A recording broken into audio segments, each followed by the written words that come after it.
Welcome to Sports Jam for the week of May 21st. I'm Jay Wilcox. And I'm John Jacobson. We're heading down the home stretch of the spring season.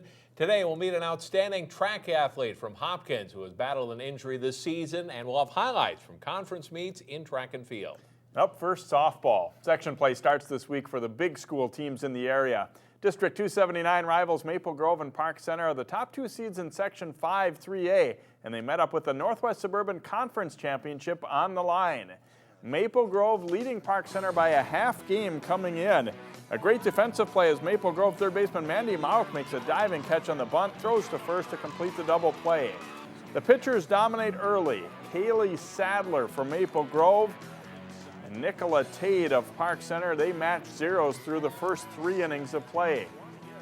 The Pirates, though, break the scoreless tie in the fourth as Jordan Peterson's base hit past shortstop scores Katie Fern, and Park Center goes up by a 1-0 score. Maple Grove answers in the fifth as Sadler comes through as a hitter, singling to score Abby Bunnell. It's a 1-1 game through 5 innings of play. In the sixth, Maple Grove takes the lead as Alex Horton will single to right center to score Sydney Smith, and it's 2-1 Crimson. Maple Grove wins the conference title with a 2-1 victory. They also beat Osseo Friday, and we'll hear from the Crimson later in the show. And here's a look at the final league standings. Maple Grove finishes 14-1 with Park Center second. Champlain Park is fifth with Osseo and Armstrong at the bottom of the league. In North Suburban Conference softball, Tutino Grace at home to play Benilde St. Margaret's. Top of the second, the Red Knights' Christine Lager. The grounder to short, the throw home not in time as Abby Miller scores 1-0 Benilde. Later in the inning, Amanda Johnson bloops one into short right field. Maddie Houlihan scores, and it's 2-0. Same score in the sixth inning when Houlihan rips one to the gap in right center field. Molly Kopp scores the Red Knights' third run of the game. That's more than enough offense for Johnson. She pitches a gem and gets the strikeout to end the game. Benilde St. Margaret's wins 5-0. Here's a look at the seeding in the two main Class 3A sections that we cover. Maple Grove is the top seed and Park Center number 2 in 5 of 3A, followed by Centennial and Mounds View. Champlain Park is 7th, Tutino Grace 8th, Rogers 10th, and Osseo 12th. The tournament got started Monday at Rice Creek Park. Wayzata is the number 1 seed in Section 6 3A, ahead of defending champ Hopkins. Orono is 3rd, followed by Benilde, and then Cooper. Armstrong is 9th, and this tournament is at Richfield Middle School. In track and field, 2 area conference championship meets were held, including the very competitive Lake Conference meet last week at Hopkins High School. Highlights from this one: in the boys 4x800 relay, Austin Salargo anchors Hopkins to the victory with a winning time of 7 minutes, 57.32 seconds. Boys 110 hurdles, Minnetonka's Rashad Cohen wins. Nick Martin runs hard and gets 3rd place for Wayzata. Girls 1600 meter run, Mary Klecker leads pretty much wire to wire and wins it for Hopkins in 5 minutes, 7.82 seconds. Anna French is 2nd for Wayzata. Girls shot put, Alyssa Stoltz takes 1st place for Wayzata. Her best throw, 37 feet, 7 inches. Girls 4x200 relay, Emily Buck pulls away on the home stretch and wins it for Hopkins. Wayzata is 3rd behind Eden Prairie. Boys 4x200 relay, Jeremy Borchardt burns the Trojans to victory, setting a new conference record with a time of 1 minute, 28.59 seconds. Boys triple jump. This is Abaye Ahugba for Wayzata. He takes 3rd place with a best jump of 41 feet, 2 1/4 inches. Here are the final team scores. The Minnetonka men win with 128 points, 40 better than runner-up Hopkins. Wayzata finishes 3rd with Eden Prairie 4th and Edina 5th. Skipper's women's team is a runaway winner too, finishing well in front of 2nd place Eden Prairie. Hopkins finishes 3rd and Wayzata is 4th. Track and field athletes in the North Suburban competed for conference titles as well. Highlights from the finals at Irondale High School. In the girls 300 meter hurdles, Allie Hoffman of Benilde St. Margaret's finishes 4th in a time of 50.26. Boys 300 hurdles, and Cooper's Lukman Kalajaye finishes 3rd. His time is 41.55. Cooper finishes 1-2 in the long jump. Pilgrim Brooks wins with a best leap of 21 feet, 5 1/4 inches, and teammate Malik Rucker is 2nd. Back on the track, the girls' 800-meter run, Cooper's Ellie Evans finishes second with a time of 2 minutes, 29.64 seconds. Here are the final team scores. Spring Lake Park St. Anthony wins the boys' title. Irondale is second. Cooper is a distant third. Benilde is seventh with the Tino Grace eighth. St. Francis edges Chisago Lakes by a point for the girls' conference championship. Benilde finishes fifth with the Tino Grace ninth and Cooper 10th. The Northwest Suburban Conference Championships are this week. And it was a very successful showing for some local track and field teams at the True Team State Meet, a Coaches Association run meet to reward team depth. The Wayzata boys placed second behind Lake Conference rival Minnetonka in Class 3A. That's the largest class. Rosemount places third. Saturday marks a big day for Totino Grace. The Eagles boys team takes the Class 2A True Team title ahead of Sartell and Mankato East. And the Grace girls are also True Team champs, edging out Sartell St. Stephen by 6 points for the title. Detroit Lakes takes third. Playoff time is here for local girls lacrosse teams. The Champlin Park girls have had a very strong season. They tuned up for the postseason against Wayzata. Rebels in white, Delaney Everett dodges the defender and tucks the low shot in. Wayzata answers, Haley Hobday to Taylor Kramer for the goal, and it's even at 1-1. Carol Wendell scoops up the ground ball and scores to put Champlin Park back in front 2-1. Maria Dahlbeck beats a defender and scores as Champlin Park takes a 5-2 lead on Wayzata. The Trojans' Mata Agri takes the pass and nets one here, and the Trojans back within one at 5-4. Second half, and Dahlbeck scores as Champlin Park holds off Wayzata for a 12-8 win. In the boys' match between those schools, Ryan McNeil swings it around to Zach Turgeon for the shot and goal. 1-0 Champlin Park. Nice timing here. Chris Foster, Eric Flong for the Wayzata goal, making it 1-1. Still in the first quarter, Max Turgeon to Zach Turgeon for the goal. The Rebels tied up 2-2. We jump ahead to the third quarter. McNeil to Zach Turgeon to Matt Blazier, who takes the hit as he scores, and it's 8-4 Rebels. Quick passing leads to a goal for Connor Smith. Champlin Park wins it 10-5. And the high school lacrosse playoffs get underway this week. Most of our schools play in Section 6. Minnetonka is the top boys seed. Eden Prairie is second with Champlin Park third. Armstrong is seeded fourth, Maple Grove fifth, and Wayzata sixth. Osseo Park Center is the 10th seed and Cooper 14th. First round games are Tuesday. Maple Grove hosts Elk River. Osseo Park Center is at Orono. Cooper plays at Champlin Park. Armstrong is home against Buffalo, while Wayzata hosts St. Cloud Tech. Second round games are Thursday. Eden Prairie is the top seed for the Section 6 girls tournament. Armstrong is number 2 with Minnetonka and Holy Family rounding out the top 4. Other local teams include Maple Grove in 9th, Osseo Park Center 12th, followed by Cooper and Wayzata. First round games are Tuesday. Armstrong is home against St. Cloud Tech. Cooper is at Holy Family. Wayzata plays at Minnetonka. Osseo Park Center travels to Elk River. Maple Grove is at Chaska, and that tournament continues Thursday at the home of the high seeds. A couple of other notes. Champlin Park girls, Jay, are in Section 4. The Rebels are the 4th seed, and the Hopkins boys are seeded 4th in Section 5. And we'll see if any of these local teams can break through and get to state this spring. Still to come here on Sports Jam, highlights from Section Boys Tennis, plus the end of the regular season in baseball.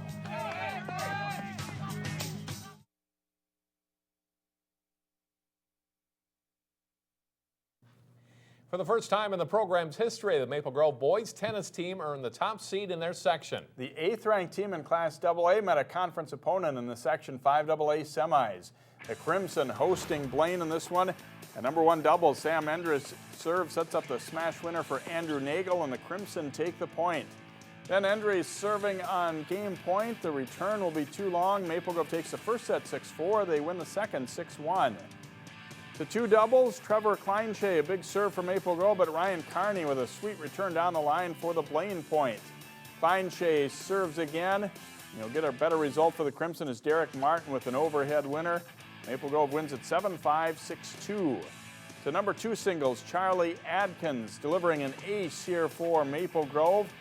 Later, Wyatt Sherwood serves for Blaine. Adkins will get Sherwood on the run and delivers a forehand winner. Adkins wins the match in straight sets for the Crimson.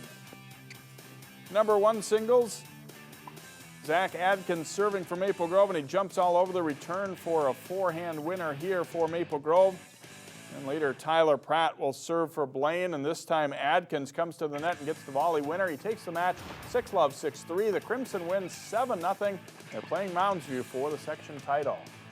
In Section 6AA, Armstrong has advanced to this week's quarterfinal round. The Falcons face Southwest in the second round match. At number 2 singles, Nikita Snezhko on the far court for Armstrong, Pierre Kazabon for Southwest. Snezhko with the forehand winner.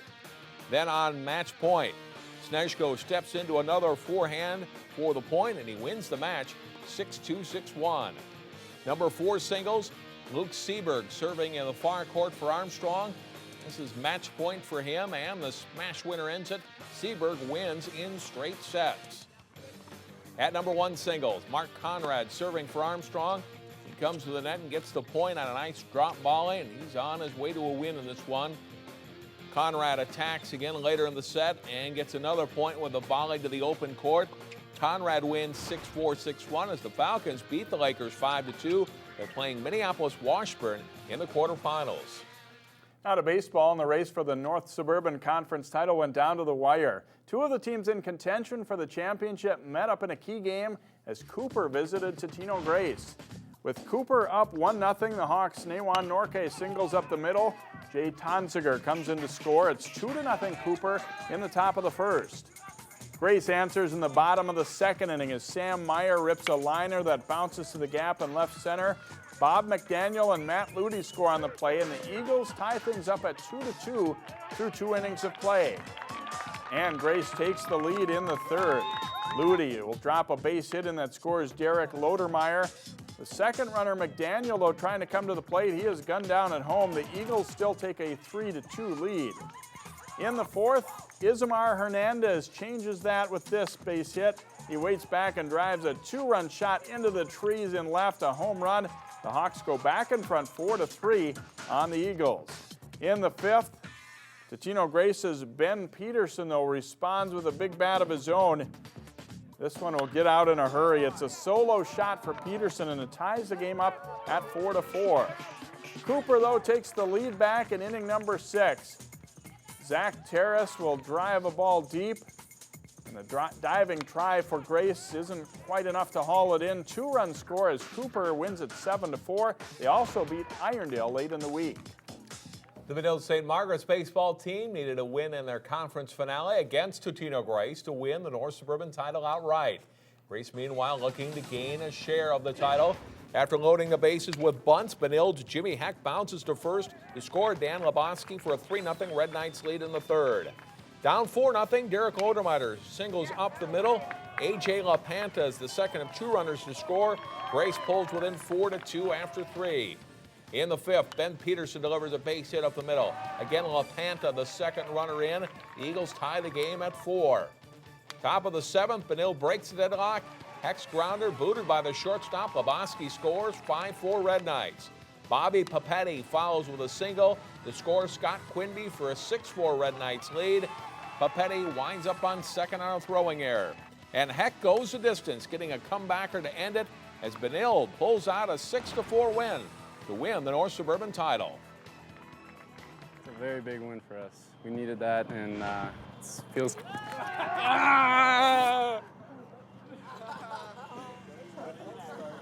What the heck?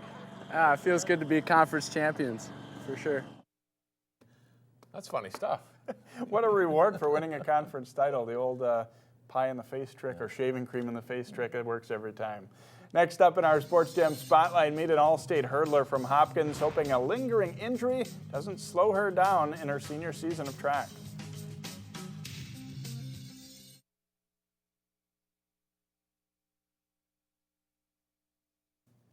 Hopkins High School track and field standout Mariah Witt hurt her right foot while training last summer.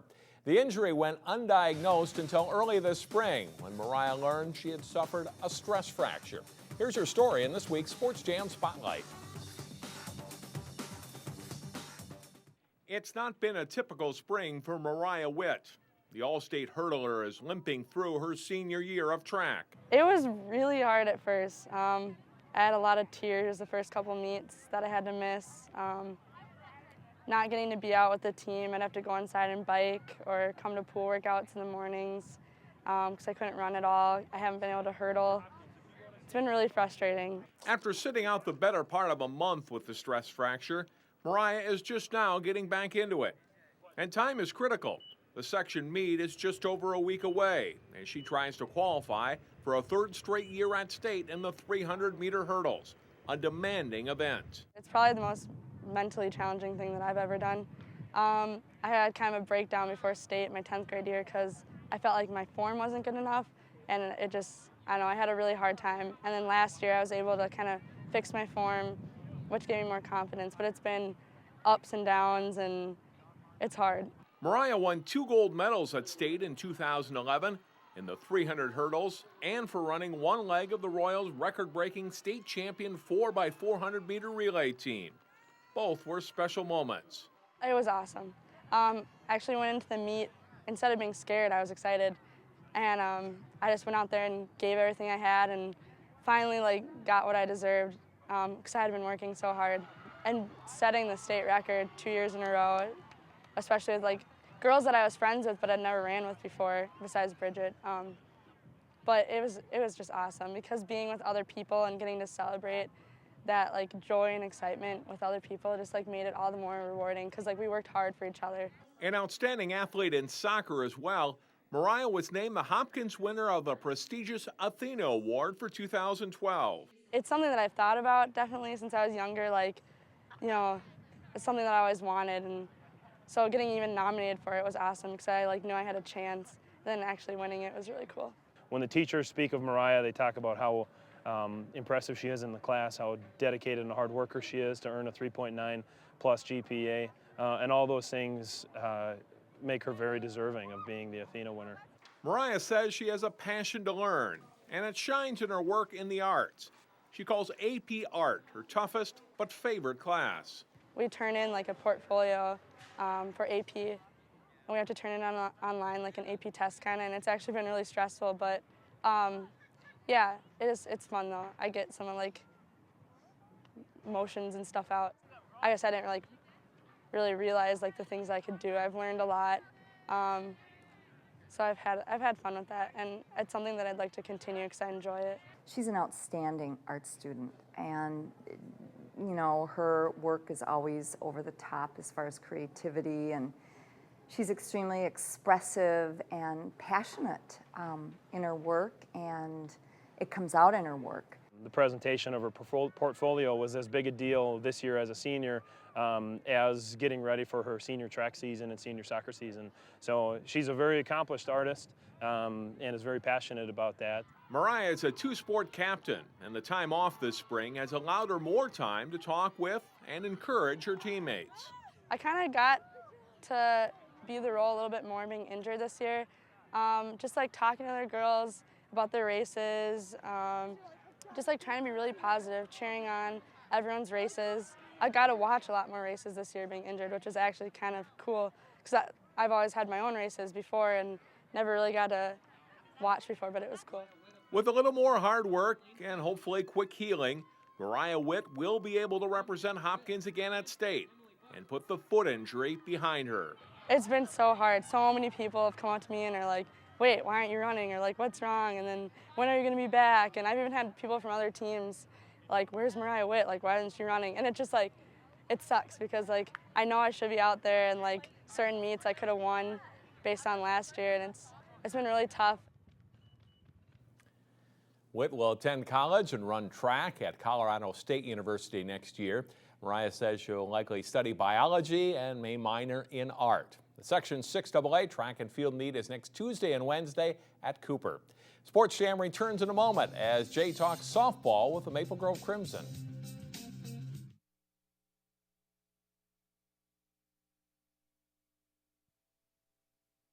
Welcome back to Sports Jam. A great season for the Maple Grove softball team as they take the Northwest Suburban Conference title and #1 seed heading into the Section 5 playoffs. We're joined by a couple of their players and also Coach Jim Coltis. And starting with Kylie Bratton, and first of all, beating Park Center second to last regular season game. How big was that, and how much fun was it to play in that game against a good rival like that? Well, they're basically our biggest rivals, and it's always a one-run game, so anything could happen. We knew that coming out. We just had to hit the ball good, better than we did last time, and we would come out with the win, I guess. overall for this season, are you liking what you've seen from your team? Has this been, I know you guys had high expectations coming in. Have you lived up to them, do you think? Yeah, I knew we were going to have a good season coming in, but I honestly didn't think it would be anything like this. Kaylee's helping us out a lot. She's pitching great for us, and we have a solid defense, and we're hitting the ball well right now. I think that right now we're playing the best that we have all season. So. Last year the playoffs ended obviously sooner than you guys wanted, but what are your chances this year as you get into that tournament and you see teams like Park Center and Centennial again? I like where we got seated this year. I think that gives us a good shot. Park Center's on the other side of the bracket. I bet we'll end up playing them at least once, maybe a couple of times. So it's going to be some good games again. All right, thanks for joining us and good luck in the playoffs. And Taylor Bratton, your team certainly performing well in the clutch. Is it exciting to get out here and a lot of fans around, two great teams going at it and to pull out a win? Yeah, it's very exciting. We've played together for a long time, a lot of seniors, so it was good and exciting win to come out and beat our biggest rival. Heading into the playoffs, what are the things that you guys need to focus on? What's going to take Maple Grove to state if it happens? We just need to focus on keeping the energy high, cheering a lot, and hitting the ball really well. We went through a slump where we weren't really hitting well, and now we're back hitting good and just making the clutch hits. Not that you obviously can dismiss any of the other teams, but do you guys expect that it will probably be you and Park Center in the finals potentially? They are a very great team, and we've been playing well, so I think we'll see them. There are other good teams in our section, so it all depends on how people play. All right, thanks for joining us. Have fun in the playoffs. Thank you. And Coach Jim Coltis, I know this is a group that you had seen coming up and knew they were going to be pretty good. How exciting is it to have them do what they did this year or have done so far? Oh, that's fantastic. They set a bunch of goals for themselves. One of their goals was to win the Northwest Suburban Conference. Another one was to get the #1 seed in the section. And, of course, their next goal is to make it to that state tournament. You've had teams that have gone to state before. What do you tell them coming into the playoffs, to kind of get ready for that crucial stretch of games? I think really for us, it's just we're not going to change anything. We just continue doing the things that we're doing because we're winning a lot of games as it is. Kids are hitting the ball hard, but they're starting to do a lot better job now of hitting the ball down through the infield. These infields are getting rock hard with the weather changes here, so they're using it to their advantage. You saw a couple of our hits tonight. We just bashed it into the ground, went up the middle. So the kids are making those adjustments. But really, we're not going to make any changes. We're comfortable with what we're doing, and we've been playing the lineup and stuff we're going to do into the playoffs. We'll just see how it goes from there. How big is it for you guys to get tested like you did against Park Center, that kind of game leading into the playoffs? Oh, it's huge because it had a lot of playoff atmosphere type. Last night we seeded and we were the #1 seed, and they had beat us during the season. So not that we felt pressure, but, it's always nice to validate that you get the 1 seed by beating them, so splitting 1 and 1 and then earning it that way. All right, Jim, thanks for joining us and have fun in the playoffs. Yeah, we appreciate it. Thanks, guys. All right, Jim Coltis, along with a couple of his players, is the Crimson heading into the playoffs in the Section 5 tournament as the #1 seed and Northwest Suburban champ. We'll be back to wrap up Sports Jam for you here in just a moment. It's time to celebrate Brooklyn Park at the Tater Days Festival from June 14th to the 17th. The hub of activity will be Noble Sports Park. Get full details at 12.tv. An 18-year-old has been charged with a shooting that critically injured another person. Last week, one of the vehicles disappeared from this lot in plain sight. Ultimate goal is to develop an app that gives the visually impaired turn-by-turn directions. Event organizers say many of the fences here were about 20 years old and were in need of replacing. Hits this one well out to left field, and that one's going to be in for a hit. It bounces to the fence. A run scores. And that is all the time we have. Thanks so much for watching Sports Jam. We'll be with you starting Tuesday of next week. We'll have a safe and happy Memorial Day weekend.